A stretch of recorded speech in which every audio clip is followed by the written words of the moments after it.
we all see, various people with the different type of plastic surgeries that they get.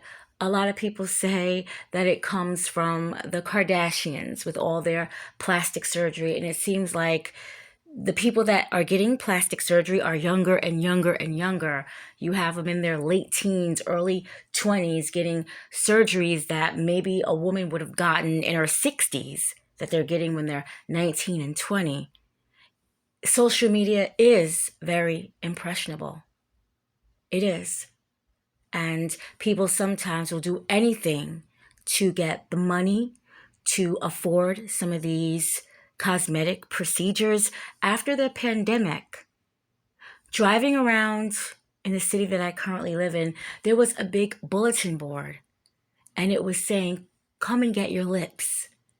And I just was like, wow, a huge bulletin board. Come and get your lips.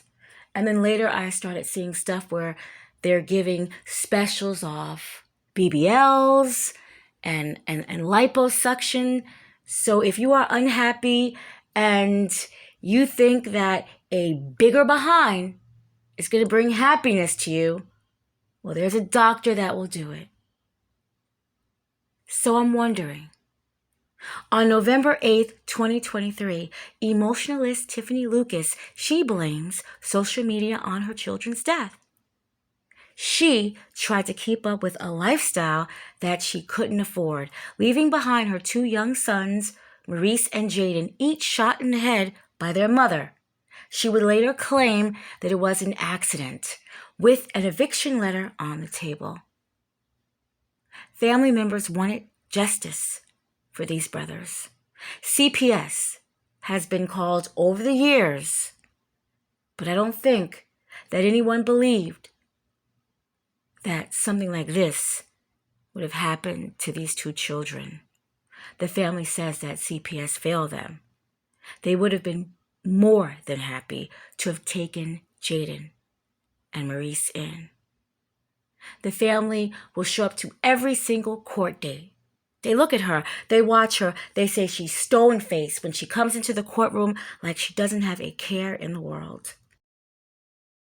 One family member even hopes that one day they can see her being put to death. Tiffanie Lucas has pled not guilty. I suppose that she will continue to blame social media on her boy's death.